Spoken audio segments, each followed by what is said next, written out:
We'll cut a lot of You cut a lot of okay. That's out of the way. Okay.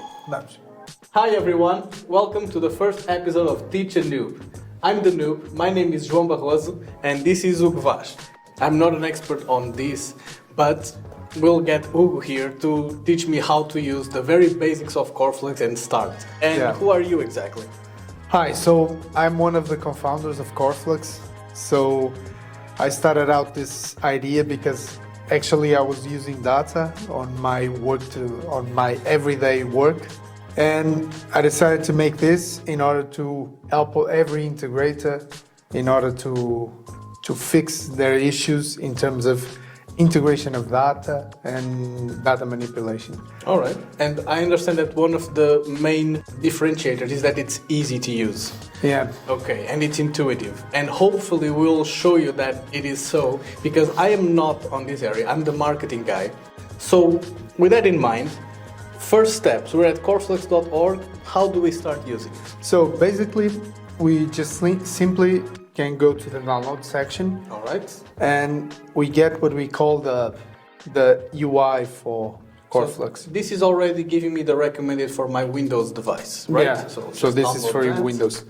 Since you are not an expert, you can use the hub, but we have a more CLI experience for the most advanced users. All right, I'll leave that to you guys. Yeah. This one's for me. So it's downloaded, and we can come here and open it. No one pays for. Does anyone pay for ever? Yeah, well, I think we should not say that on the video.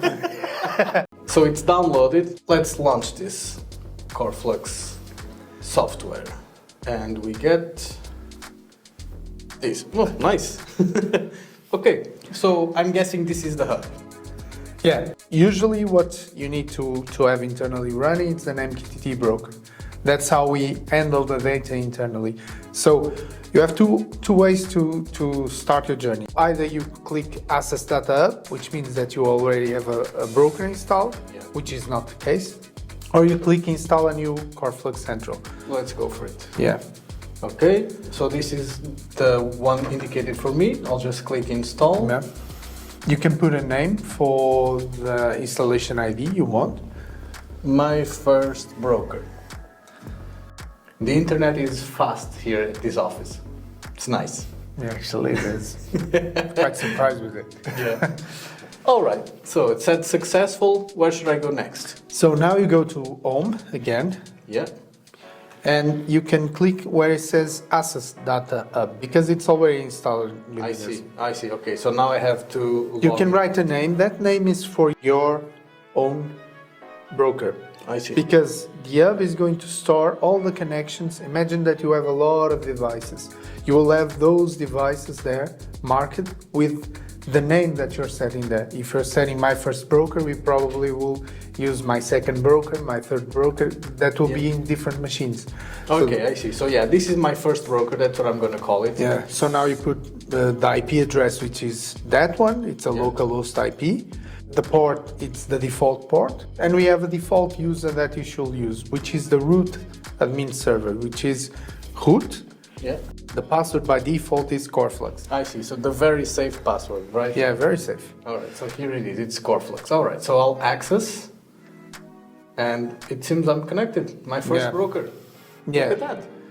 So you're already inside your broker where you can add assets or change the configuration. I see. So if you go now to Hub Access on the left side on the menu, Yeah. you can change the configuration of your broker. So, for instance, you have anonymous login by default. That's I not see. safe. You So yeah. should- So anyone can get in as long as they anyone have can access. get within your broker. Also, you don't have TLS. This is the place where you change all your settings. That's good to know, and probably that's going to be up on the next episodes. For now, let's keep it simple, and I have the broker installed. Should I start with an asset now? Yeah, you go to broker assets.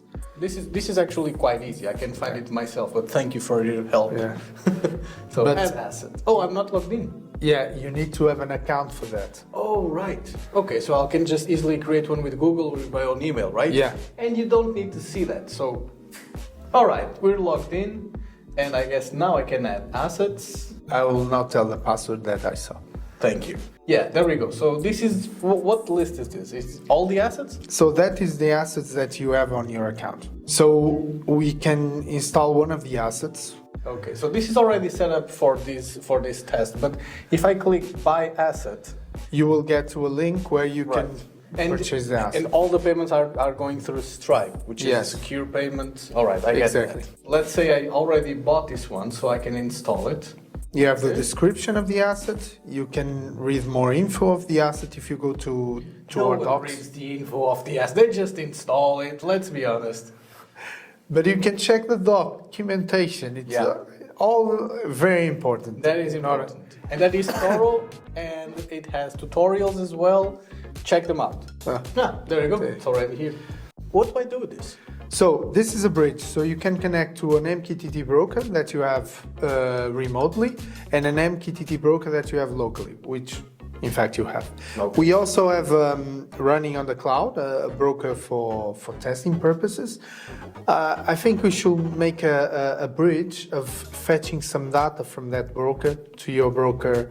Okay, so in here. we can actually make a real connection between them and see the information on my machine. On your machine. Okay, so how do I do that? Do you have an MQTT Explorer or a MQTT client on your computer? I guess I'll have to get one. Yeah. Let's go and get it. Let's go and get it. Okay. So, I don't know, this guy, this Thomas guy, we are trying to find this guy. What a smile, man. It's a great project that someone really needs to grab it because the solution is very good. It's an MQTT client that you're able to see everything in a tree, the data. So you should download it. And it's done. It's done. It's Okay. Oh, this is it then. It's already run. Okay. Yeah, so now you can write 1 to 7 your IP. Right. So the same one, local The local IP, yes. .1. So this is it. And you just connect with your. Right, because we're anonymous, so we don't need any username or Yeah, password. Gotcha. exactly. See, this is easy. And it's you're in. But there is one topic that you can check if it's the Coreflux broker. If you disconnect, Yeah. you go to root, username root, and password Coreflux. Very hard password. Very, very safe password. Very. And you have the sys. This way you can check everything that your computer is using. You also have the config, the assets that you have that are running. So what you see on the hub, you can also see it here. Okay. Now, this doesn't look as intuitive as the hub. Exactly. It's really complex. But it does show you everything. Okay. I Yeah. feel a bit naked here. Yeah, the idea is to provide data. But with this topic, if you understand this concept, if you have a broker on a different IP, this structure is there. So it means you can connect with your hub to that other machine that uses a Coreflux broker. Okay. So, is that what we're going to do with the bridge asset now? Yeah, what we are going to do is that we are going to connect because the broker that I'm providing to you on the cloud, it's free to access for anonymous user. Yours as well. So Oh, thank you. yeah, so they are unsafe both. Okay. But it's only for testing purpose. Okay, so back to the hub, right? So we should go back to the hub exactly. Okay. How do we approach this? So we want to connect the IoT connector broker that we have on the cloud and the bridge. But first thing, you should name the asset. You have it over there. Exactly. And you can put a name, something like my first bridge, in order for you to identify what it is. Because you can have multiple assets here running. Organize before you mess it up, basically. Yeah. So open the configuration. So you have source and you have destination. Source probably will put the IoT Coreflux Cloud broker, and destination we put it on our own computer. Okay. So client ID we can put cloud, and the address it's iot.coreflux.cloud. This is our. Me and the typos, sorry. There we go. Yeah. Okay, so we are not going to use. Now we're there. Sorry. Now it's okay. Sorry. We are not going to use username, password, no enable authentication. You don't require enable authentication. I'll take that out. Yeah. Topic, everything. So for everything, we use Oh, this. let's check how old you are. What do you call this? Good question. For me, Yeah. tic-tac-toe. That's the one I wasn't betting on. Okay. I knew Because it. if you're young, you call it a hashtag. If you're It's old, a- you call it a cardinal. It's a cardinal. Yeah. It's a cardinal. But But I knew it was a question in order to leave me embarrassed. So I decided to say tic-tac-toe. Yeah, that's much better. Much better.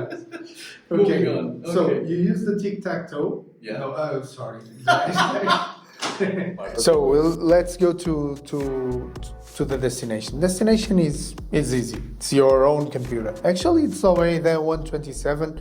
The IP should change the client ID to João computer, maybe. Right. Enable authentication. You can take it out. Right. Topic over there, which you have maybe not debug. That comes by default. You can put Coreflux IoT broker in order to know that that data comes from Coreflux IoT broker. You will see it on the topic. Basically, this is all good practice for you to keep your information and your data organized. Yeah. Okay. Even unify namespace, spark plug, but this is not the case. We are only. That's a whole other episode. Yeah. Okay. Yeah. So save configuration. Saving, saved. We hit play, like a VCR. No, you just showed how old you are. Yes, I know. That Should have was the said idea. like an iPod or Spotify. 80s for the win. And It says it's running. it's running. So we can go to the MQTT Explorer, which was connected to your computer. Yes. And you have over there, you see, you have now Coreflux below, where it says yeah. Coreflux. New one. Yeah, new one. So IoT broker, Coreflux, actually, and you have the data from our own. So someone is using that for placing stuff like lamps, the way I see it. Amazing. For San Francisco, the server room lamp. So here you have it. So you are getting data from the broker. You can show the broker maybe. You can disconnect from this MQTT Explorer and connect to IoT.coreflux. No, that's the username. Oh, sorry. Here, yeah? Yeah, really. Yeah, IoT.coreflux.cloud. And now you take the password out, All right, nothing here. nothing here, and you can connect. And you see, that is the data that is Yeah, it's the right same. now being posted there. Okay. Something that is being posted probably in retain, but that's also for another episode. So basically, all of what we did, well, all we did right now in the hub, we could have done here on MQTT Explorer through command line. Yeah, Yeah, but we just did it in a way that I could actually understand it myself, Yeah. and I could repeat it myself. And if I just press pause here, it will stop, and it stopped. And if I press play, it will just play again. And if I go into the config menu, I can just change whatever parameters I need for. Yeah, but in order for them to be active, you need to stop the asset and start the asset. True. All right. The idea behind the hub is a way for, as you said it, for the user to be aware of a way to install assets on a very small data hub. If you want to really scale your system, you need to use the commands, because this way you are able to mount your own platform, and that's another episode for the future. This is the typical IoT integrator that wants to integrate some devices. He wants to install a broker and mount an information system for its own plant or for a customer. But regarding a bigger platform, you need to have a more holistic approach. You need to automate all these kinds of broker, and you are able to do that with Coreflux. Okay, you need to dive into the digital brain from Matrix, basically. Yeah, Yeah. more or less that. So, but just so we can conclude this, I am not an IT guy. I am certainly not a programmer of any sort. But I downloaded the Coreflux Hub. I made an account. I bought an asset. I installed that asset and I got my own local broker here on my system, connected and reading information from a cloud broker. Yeah. All right, and I think I could actually repeat all of this myself, even if you weren't in the room. Okay. then you can maybe do something at your home, maybe install some intelligent lamps, connect, do some stuff. Nice. Yeah. Well, thank you for that. Hopefully you can accompany me in the new episode sometime in the future, and we'll dive actually deeper into what Coreflux can bring.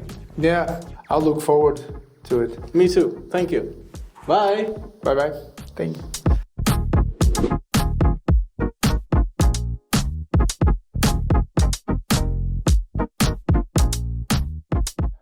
So